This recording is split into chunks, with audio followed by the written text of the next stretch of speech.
Now, I do want to ask you, what are your opinions on Grove? Because I wasn't expecting, like, yeah, Brooke did allude that Shuri had kind of like some sort of like good like prospect for like observation. I didn't think it was directly related to her heterochromia though. But now that I see that Grove has heterochromia, I'm like, I don't even know if this guy's still alive. Because again, Mhm. this is 61 years ago, and the dude already looks old. Like he looks like 40s or 50s. So I'm not sure if he's even still around. Probably Um, dead. I mean, if he Well, is there's the alive, then emu he's. factor. Oh, it's possible. You have the emu factor too. But would he do it on someone like Grow? Like I feel like Grow, because he's failed to awaken his power, like he wouldn't have, like Emu's blessings to have immortality, yeah, like the elders. it's not even immortality, just agelessness. Like because even the God Knights are not ageless. Like we see the Garling ages. Yeah. So it's like he might not die so long as he's connected to Emu, but they still age. So it's like, and we know that Emu's not above getting rid of his own people.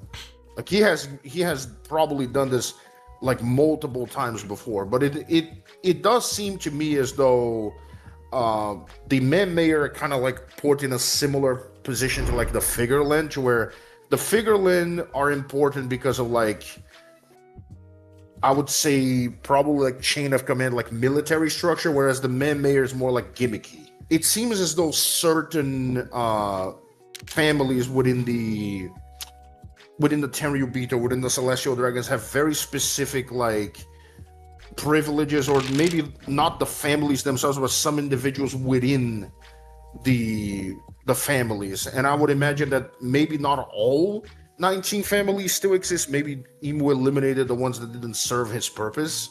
But Mhm. it's like the man mayor is kind of like one of the ones that is still around, probably because whatever the heterochromia is. Well, the theory is that someone had before, because it is kind of interesting how you have two eye sets now, where you have the three-eye clan, and now you have the heterochromia eyes of the Mimir family. Some folks in that family, where they have unique powers once they awaken something. Like both the clans have to awaken something about their eyes. So someone told me before that, okay, well maybe when it comes to, let's say, someone like Pudding, she can awaken her heterochromia. Like her third eye becomes heterochromia, and that's the sign of her awakening. And then maybe, let's say, with the Mimir family, they gain a third eye. So like the idea could be, okay, like essentially you can argue that in some way the three-eye clan and the heterochromia stuff that's going on right now with the Mimir family, they could have some sort of connection that that dates back to, let's say, a single ancestor per se. And then the power could be, let's say, also related to someone like Lily, which is why Emu coveted the power so much. Like whatever his power is. It could be related to the poneglyphs, where maybe it could read the poneglyphs now, because we don't know if Emu can read the poneglyphs or not. Maybe he can, but we just don't know. I would imagine he can't. Yeah, I imagine he can too. So it could be something like related to the poneglyphs, because he maybe needs some things that the poneglyphs can relate to, like, oh, like the poneglyphs, they have access to X, Y, and Z, and then he wants that for that reason, and then the clan members can actually tap into that, like the heterochromia eyes of the Meme family, and then maybe even the three eye clan can tap into that too. So it feels like we have two girls now that are both at a point in the story where they are, how do you say it? Like they're both waiting to awaken their eye abilities, their Kekken Genkai, which is something that we have to keep in mind. Off that point, I'm a little hesitant to try to really go into a deep dive with another eye ability when we're kind of this far in the story and Puddings hasn't even been explained yet. And now Right. we have yet another eye ability. And, because of how it looks, there are also other people that you could possibly lump in there, such as Cavendish. His eyes look similar. Mihawk, his eyes look similar. So it's like I know it's just one eye that's weird, but then if you're saying that it's connected to Pudding, what happens if all three of her eyes turn that way? No, someone also mentioned too that Loki's eyes as well have some sort of property that we don't necessarily know about, I think. Yeah, I see that what you're too. trying to. It's Yeah. like, whoa. My whole thing is that while the 3-eye tribe allows you to like read the poneglyphs, I think the whole thing with Shuri might be like a very selected version of like what Viola can do, to where it might be like not necessarily like the deciphering Clairvoyance? things. No, not clairvoyance. Like being able to detect like locations, specific locations, like for like a poneglyph. So think like Ragdoll Squirk, like Search from My Hero Academia. Like she can lock on to whoever has a quirk. So something like that, but it has to be very specific in the case of like the man mayor, because if Emu wants it, it has to be for like a specific purpose. He might be searching for something. And I would imagine that maybe, because here's the thing, Shuri, she spent the last 61 years of her life as Gunko. Even if she's saved, I don't think that she can live with herself after she stole or she remembers what she did. So I know a lot of people are going to be like, well, Oda's not going to do that. Shuri, the Brook might have to kill Shuri to save her. Like sometimes the only way that you save someone is by letting them rest. But it is possible that before that happens, Shuri tells Brook something. And that something might be, if it is not on Elbaf, the location of the last road poneglyph. Because we know that Brook was clutch in Whole Cake Island because he got the rubbings from Big Mom's vault. So we already know that Brook has a connection to poneglyphs. Okay, I would say this because like there is something that my mentioned before too about the whole thing with other people like being Mihawk and unique eyes like that, where they have like the sort of like ring and Zunisha too. I don't know if that eye necessarily matters per se, but there is something that's interesting. Where it's like when you look at someone like Shuri had a sort of proficiency for hockey, observation hockey. And so, perhaps and then Mihawk is also known, like Mihawk's like old, like when you look at the story in the pre-time skip, there was a lot of focus on him being Hawkeye, right? Takaname. And so he's able to like perceive things better than most people. So right now it feels like when it comes to certain unique eye powers, and then also like you could argue too, let's say with Pudding, with her ability to let's say awaken the ability to let's say read the poneglyphs, it could be similar to let's say what Roger could do, where Roger could like hear the voice of the poneglyph. So like the idea could be okay, like maybe who?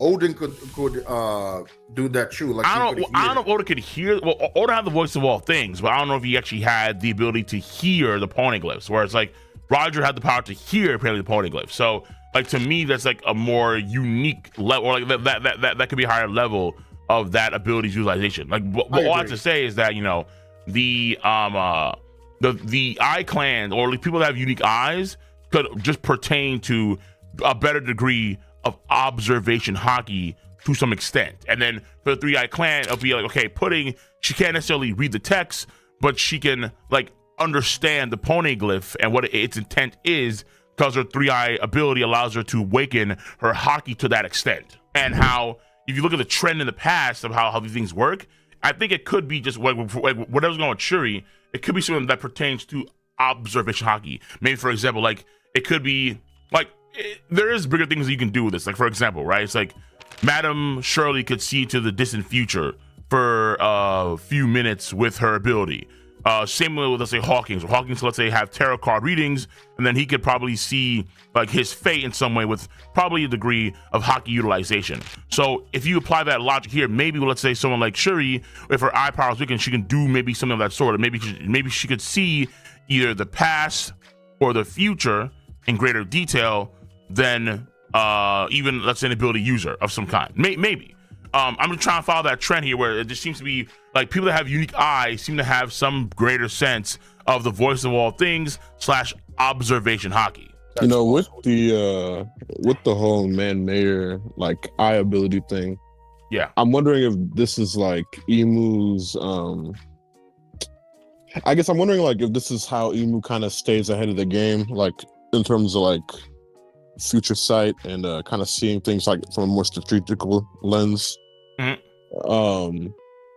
Like maybe they have like I guess a more unique, because like we've seen with Brooke's statement about Shuri being, possibly seeing into the future with her swordsmanship. That was. It's possible that maybe like the eyes, they're able to see into the future. Like maybe that's why Emu kind of knows right now that the like maybe somebody in the Manmere family is kind of like advising him in terms of, that's why they need to kind of move on the Elbaf children right now, and that things are kind of coming to a head.